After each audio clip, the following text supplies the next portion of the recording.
Social social অ্যাফেয়ার্সে যা দেখি যে আমরা যোগ্যতার চাইতে অন্যান্য বিষয়গুলোকে বেশি মূল্যায়ন করা শুরু করি আর কি। এতে করে তরুণরা উঠে আসতে পারে না, তরুণদের জার্নি অনেক টাফ হয়। এবং যারা স্পেশালি জেনারেল ব্যাকগ্রাউন্ড থেকে দিনের দিকে আসার চেষ্টা করেন তারা পদে পদে হতাশ হয়, তাদেরকে বুকে নেওয়ার মানুষ খুব কম থাকে। কেন জানি তাকে মানুষ কাউন্টার মনে করে, এনিমি মনে করে, অন্তর্দাহ সৃষ্টি হয়, জ্বালান হয়। হঠাৎ করে উড়ে এসে জুড়ে বসলো, উম্মার দায়িত্ব নিয়ে নিচ্ছে, কোত্থেকে আসলো এটা? এরকম একটা দৃষ্টিভঙ্গি আমরা দেখতে পারি আর কি। এটা কাম্য ছিল না এটা। বরং তরবারি যত আপনি শান দিবেন তত ধারালো হবে। তো শান দিবে কারা? যারা তরোয়াল চালাতে পারে তারাই। যারা চালাতে পারে তারা যদি তরোয়ালকে ভোতা করে দেয় তাহলে তো এটা দিয়ে আপনি জালেমের গর্দান কাটতে পারবেন না।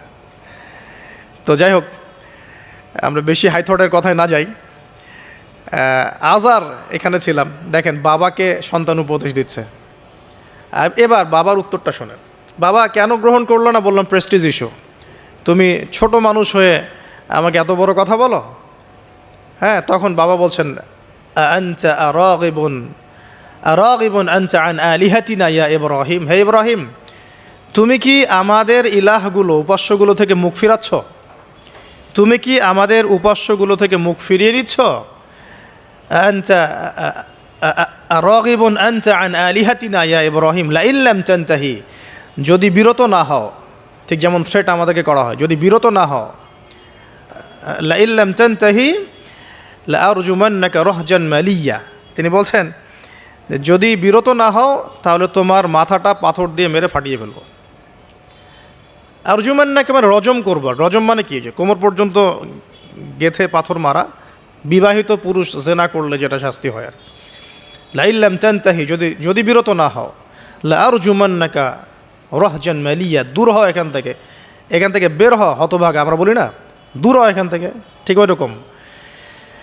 যদি ফিরে আসো ভালো কথা, না ফিরে আসলে রজম করে দিব, মাথা ফাটিয়ে ফেলবো পাথর দিয়ে মেরে। এখান থেকে দূর হও হতভাগা। কাকে বলছে এটা? ইব্রাহিম আলাইহিস সালামকে। এবার তিনি খুব নরম সরম মানুষ, শান্তিকামী মানুষ। তিনি বলছেন ক্বালা সালামুন আলাইক। এই সালামুন আলাইক কথাটা শিখে নেবেন, জীবনে অনেক ক্ষেত্রে কাজে লাগবে। সালামুন আলাইক মানে আপনার উপর শান্তি বর্ষিত হোক। যখনই আপনি কলিউশন অ্যাভয়েড করতে চাবেন সালাম দিয়ে চলে আসতে হবে, সেটা পরিবারেও, সমাজেও, দিন প্রতিষ্ঠার ক্ষেত্রে। কেউ আপনাকে সমালোচনা করছে, গালিগালাজ করছে, গীবত তহমত করছে, আপনাকে নিয়ে এপিসোড বানাচ্ছে, মানে আপনি কি করবেন? প্রত্যেকটার কাউন্টার দিতে থাকবেন? তাহলে আপনার গোল নষ্ট হয়ে যাবে, আপনার গোল থেকে আপনি বিচ্যুত হয়ে যাবেন। এইগুলো নিয়ে আপনাকে ব্যস্ত থাকতে হবে। তখন এইগুলো নিয়ে উম্মাহ ব্যস্ত আছে বলেই এখন পর্যন্ত গোল অ্যাচিভ হয় নাই। আমরা এগুলো নিয়ে ব্যস্ত আছি বলেই এখনও গোল অ্যাচিভ হয় নাই। তো এই কারণে ইব্রাহিম আলাইহিস সালামের সুন্নাহ হচ্ছে সালামুন আলাইক, তোমাদের উপর শান্তি বর্ষিত হোক। হ্যাঁ, তবে যে জায়গাটাতে দালিলিকভাবে জ্ঞানতাত্ত্বিক যুদ্ধ করতে হবে সেটা করতে হবে, সেটা অন্য ইস্যুস। তো ইব্রাহিম আলাইহিস সালামকে পরিবার ছাড়তে হলো। পরিবার মানে তার মাকে ছাড়তে হলো, তার বাবাকে ছাড়তে হলো। তার কোনো অপরাধ আছে? ইব্রাহিম আলাইহিস সালামের কোনো অপরাধ আছে? না। এখন আমরা তো অনেক সময় মনে করি আমি তো নিরপরাধ, নির্দোষ, তাহলে আমার উপরেই কেন এরকম হচ্ছে? ইব্রাহিম আলাইহিস সালামের কোনো অপরাধ আছে? নাই। তাকে ঘর ছাড়তে হলো, বাড়ি ছাড়তে হলো, তার বাবা তাকে বের করে দিলেন।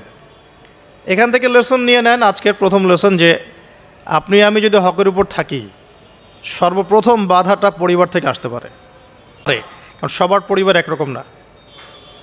এখনকার মেজরিটি সংখ্যক পরিবারগুলোই জাহেল, একদম জাহেল, বস্তুবাদী, জানোয়ারের মতো। মানে খাও দাও, সেক্সুয়াল সম্পর্ক, বিয়ে শাদী, সন্তান, এর বাইরে কিচ্ছু চিন্তা করতে পারে না। দুনিয়া আর দুনিয়া, এর বাইরে কিচ্ছু চিন্তা করতে পারে না। ইল্লা মাশা আল্লাহ, কিছু পরিবার আছে এর বাইরে, তাদের কথা আলাদা। সবাই তো আর ছোটোবেলা থেকে আধ্যাত্মিক পরিবার পায় নাই, দিনই পরিবার পান নাই। আর এটার পরিমাণ দিন দিন কমেই আসছে। ম্যাক্সিমাম পরিবার এখন জাহান্নামের টুকরা আর কি। আল্লাহ পাক পরিবারকে বলেছেন জাহান্নাম থেকে বাঁচাও, কু আনফুসাকুম ওয়া আহলিকুম নারা। এখন ওই পরিবারই হয়ে গেছে জাহান্নামের টুকরা। আপনি দিনের পথে চলতে চাইলে প্রথম হোঁচটটা পরিবার থেকে খেতে পারেন। এটা ইব্রাহিম আলাইহিস সালামের জীবনেও যেমন হয়েছে, মুহাম্মদ সাল্লাল্লাহু আলাইহি ওয়াসাল্লাম জীবনেও সেম। ওই যে মিলাচ্ছিলাম কীভাবে, তার ক্ষেত্রেও সেম।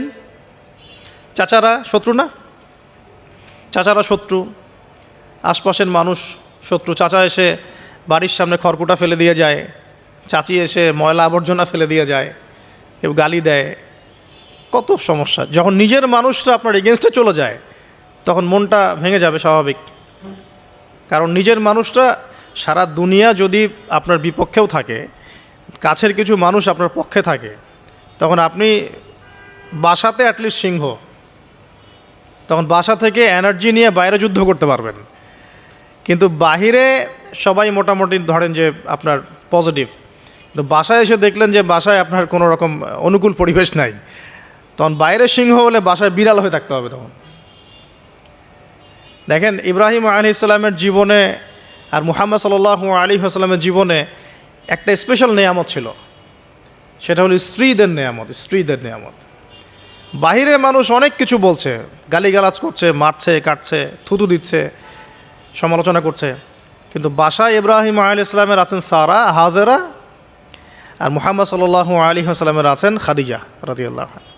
অ্যাটলিস্ট বাসায় আপনি একটা কি বলবো যে বড় একটা প্রশান্তির জায়গা আপনার বাসায় আছে। তো এটা একটা বড় নেয়ামত যেটা ইব্রাহিম আলাইহিস সালাম এখন হারালেন। হারালেন কিভাবে? বাবা বাসা থেকে বের করে দিল। তো এখান থেকে বুঝতে হবে যে দিনের পথে চলতে গেলে প্রথম বাধা পরিবার থেকে আসতে পারে, তাই বলে তাদের সাথে কোনো রকমের দ্বন্দ্ব সংঘাতে যাওয়া যাবে না। সালামুন আলাইক, সালামুন আলাইক, তোমাদের উপর শান্তি বর্ষিত হোক। ইব্রাহিম বলছেন সালামুন আলাইক, হে বাবা আপনার উপর শান্তি বর্ষিত হোক। শুধু তাই না, আরও বলছেন আস্তাগফিরুল্লাহ রব্বি, আমি আপনার জন্য আল্লাহর কাছে ক্ষমা চাইব ইনশাআল্লাহ। ইন্নাহু কানা বি হাফিয়া, তিনি আমার প্রতি খুব মার্সিফুল, আশা করি তিনি আমার দোয়া কবুল করবেন। কিন্তু যখন তিনি জানতে পেরেছিলেন যে তার বাবা শিরকের উপর আছেন, আল্লাহ পাক মাফ করবেন না, সূরা তওবার মধ্যে আছে, তখন থেকে তিনি আর ক্ষমা চান নাই, বাবার জন্য ক্ষমা চান নাই। তো এবার ইব্রাহিমের সফর শুরু হলো, একাকিত্বের সফর। তার মানে একটা বিষয় এটাও শিখতে হবে, হকপন্থীদের সাথে আল্লাহর দেয়া একটা বিশেষ নিয়ামত হচ্ছে একাকিত্ব। হকপন্থীদের লাইফে আল্লাহ পাকের পক্ষ থেকে একটা বিশেষ অনুগ্রহ হচ্ছে একাকিত্ব। মানে একাকিত্ব কেন নিয়ামত বললাম? কারণ একাকিত্ব মানুষকে আল্লাহ চিনিয়ে দেয়। অনেক আলেম দেখবেন যারা জেল টেল খেটে বের হয়েছেন, তারা সবাই একটা কথা বলবেন, জেলখানায় আমরা আল্লাহকে চিনেছি। সব আলেমরা এই কথা বলে যারা ওখান থেকে বের হয়ে আসে। কারণ একাকিত্ব মানুষকে গভীরভাবে ভাবায়, আল্লাহকে পাওয়ায়, আল্লাহর কাছে দোয়া করতে শেখায়, মানুষকে বোঝায় যে আল্লাহ ছাড়া কেউ নাই সাহায্য করার। তো যারা হকপন্থী হয়, একাকিত্ব তাদের বরণ করতেই হয়। এটা মাথায় রেখে পথ চলতে হবে। ইব্রাহিম আলাইহিস সালাম পথ চলা শুরু করলেন। এবার কি হলো? তিনি কি বাসা থেকে বের হয়ে সেই এলাকা, ওই নমরুদের দেশ ছেড়ে চলে গিয়েছিলেন? উত্তর না। প্রথমে তিনি চলে যান নাই, প্রথমে তিনি ওই সমাজেই থেকেছেন, থেকে দাওয়াত দেওয়ার চেষ্টা করেছেন। তিনি ওই সমাজেই থেকেছেন, থেকে দাওয়াত দেওয়ার চেষ্টা করেন, ঠিক মুহাম্মদ সাল্লাল্লাহু আলাইহি ওয়াসাল্লামের মতোই। সমাজের মানুষ যখন নির্যাতন নিপীড়ন করছেন, তিনি কি শুরুতেই সমাজ ছেড়ে বের হয়ে চলে গেছেন? না, 13 বছর দাওয়াত দিয়েছেন। কত বছর? 13 বছর। তো ইব্রাহিম আলাইহিস সালাম সমাজের মানুষকে দাওয়াত দেন। কিভাবে দেন? কোরআনে এভাবে ভাষা আসছে। আমি সূরাগুলোর নাম বলে দিই, আপনারা একটু চেক করে নিন। সূরা আম্বিয়ার মধ্যে আসছে, সূরা সফফাতের মধ্যে আসছে, সূরা আনআমের মধ্যে আসছে। তো তিনি দাওয়াত দেন এভাবে যে ওয়াইজ ক্বালা ইব্রাহিম, যখন ইব্রাহিম বললেন লিআবিহি ওয়া কওমিহি, তার বাবাকে এবং তার কওমকে বললেন, মা হাযিহি তামাসিলুল্লাতী আনতুম লাহা আকিফুন, তোমরা এইসব কি মূর্তির উপাসনা করো, এদের চারপাশে ঘুরতে থাকো, কি সব করো? তো তারা বলে যে নাহনু বাল ওয়াজাদনা আবাআনা কাযালিকা ইয়াফআলুন, আমরা আমাদের বাপ দাদাদেরকে দেখেছি এইভাবেই করতে। তাদের রেফারেন্স কিন্তু এটাই ছিল। কোনো দালিলিক জ্ঞানতাত্ত্বিক যুক্তি বিজ্ঞান দর্শন এখানে নাই। এখানে কি ফিলোসফিটা কি? বাপ দাদাদেরকে দেখেছি করছে। তো এটা দিয়ে আবার অনেক সময় বাংলাদেশে আবার একটা ট্রেন্ড চালু করা হয়েছে যে তোমরা দীর্ঘদিন 1200 বছর থেকে যে ইসলামটা ফলো করে আসছো ওটা ভুয়া, আমরা যেটা নতুন মডারেশন দিচ্ছি এটাই সঠিক। এই দলিল সেম না। এখানে অমুসলিমদেরকে দাওয়াত দেওয়া হচ্ছে। অমুসলিমরা বলছে যে আমরা বাপদাদাদেরকে দেখেছি যে তারা এভাবেই মূর্তি পূজা করতো, আমরা তাই করি। তো এটার সাথে কি হানাফি মাযহাবকে মিলাবেন আপনি? হ্যাঁ, হানাফি মাযহাব বাপদাদা থেকে চলে আসে, ভুয়া নতুন যেটা দিচ্ছি এটাই সঠিক? আস্তাগফিরুল্লাহ। তো আমরা হাত চেঞ্জ করাটাকে এখন মনে করি হিন্দু থেকে মুসলমান হইলাম মনে হয়, হাত বদল করাটাকে মনে হয় যে হিন্দু থেকে মুসলমান হয়েছি মনে হয়।